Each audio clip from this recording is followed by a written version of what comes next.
Cashew, കിസ്മിസ്, സവാള നന്നായിട്ട് പൊരിച്ചെടുക്കാം. ഒരു കുക്കറിൽ 3 തക്കാളി നന്നായിട്ട് വാട്ടിയെടുക്കാം. ഞാനിവിടെ ബീഫ് ബിരിയാണിയാണ് ഉണ്ടാക്കുന്നത്. തക്കാളി ഇതുപോലെ നന്നായിട്ട് വാട്ടിക്കഴിഞ്ഞിട്ട് നമുക്ക് ഇതിലേക്ക് ആദ്യം പച്ചമുളക് ചതച്ചത്, പിന്നെ ഇഞ്ചി ചതച്ചത്, വെളുത്തുള്ളി ചതച്ചത് ഇത്രയും ചേർക്കാം. പച്ചമണം മാറുന്നവരെ നന്നായിട്ട് വഴറ്റിയെടുക്കാം.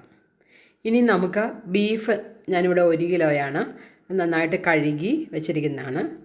അതും ഇട്ട് ഇച്ചിരി ഉപ്പും ചേർത്ത് നന്നായിട്ടൊന്ന് മിക്സ് ചെയ്യാം. ഇതിലേക്ക് സവാള പൊരിച്ചത് കുറച്ചെടുത്ത് നമുക്ക് ഇതിലേക്ക് മിക്സ് ചെയ്യാം. പിന്നെ ഗരം മസാല 1 ടീസ്പൂൺ, 1/4 ടീസ്പൂൺ മഞ്ഞൾപ്പൊടി, ഇത്രയും മതി. ഇനി നമുക്കിതിലേക്ക് തൈര്, നല്ല കട്ട തൈര് തന്നെ ചേർത്ത് കൊടുക്കാം. നന്നായിട്ട് മിക്സ് ചെയ്യാം. ഇതിലേക്ക് കുറച്ച് മല്ലിയില, ഇത്രയേ ഉള്ളൂ. കുക്കറടച്ച് 4 വിസിൽ. ഇനി നമുക്ക് സവാള വഴറ്റിയ എണ്ണയിൽ കുറച്ച് നെയ്യും കൂടി ഇട്ടിട്ട്, ഞാനിവിടെ ഇത്രയും മസാല എടുത്തിരിക്കുന്നത് വെളുത്തുള്ളി, പച്ചമുളക്, ഇഞ്ചി, ഇതുപോലെ പട്ട, ഗ്രാമ്പൂ, തക്കോലം, ഏലക്ക, ഇച്ചിരി സവാള ജസ്റ്റ് ഒന്ന് ഇട്ടിട്ട് അതിലേക്ക് നമ്മൾ എത്ര അരി എടുത്തിരിക്കുന്നുവോ അതിൻ്റെ ഇരട്ടി വെള്ളം ഒഴിക്കുക, ഉപ്പിടുക. ഇത് രമ്പയിലയാണ്, അതും ഞാനിവിടെ ചേർത്ത് കൊടുക്കുകയാണ്. നല്ല ഫ്ലേവറായിരിക്കും. ഞാൻ അരമണിക്കൂർ കുതിർത്ത ബസ്മതി റൈസാണ്, അതും നമുക്ക് ചേർക്കാം. നന്നായിട്ട് ഇളക്കി മൂടി വയ്ക്കാം. കണ്ടോ, ഇപ്പോൾ ഇതുപോലെ നന്നായിട്ട് വെന്ത് വന്നിട്ടുണ്ട്. ഇത്രയും വേവ് മതി. നമ്മുടെ ബീഫും വെന്തിട്ടുണ്ട്. അതിലേക്ക് നമുക്ക്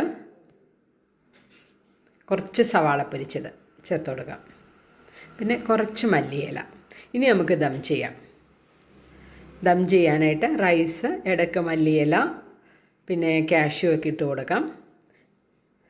ഞാനിപ്പോൾ എല്ലാ റൈസും ഇട്ടിട്ട് അതിൻ്റെ പൊക്കത്ത് നന്നായിട്ട് കാഷ്യൂവും കിസ്മിസും പൊരിച്ച സവാളയും മല്ലിയിലയൊക്കെ ചേർത്ത് കൊടുത്തിട്ടുണ്ട്. ഇനി അതിലേക്ക് 1/2 ഗ്ലാസ് പശുവും പാല് ഒഴിച്ചു കൊടുക്കാം. ഇത്രയേ ഉള്ളൂ. ഇനി നമുക്ക് കുക്കർ അടച്ചിട്ട് ജസ്റ്റ് ആവി വരുമ്പോഴേക്കും നമുക്കെടുക്കാം.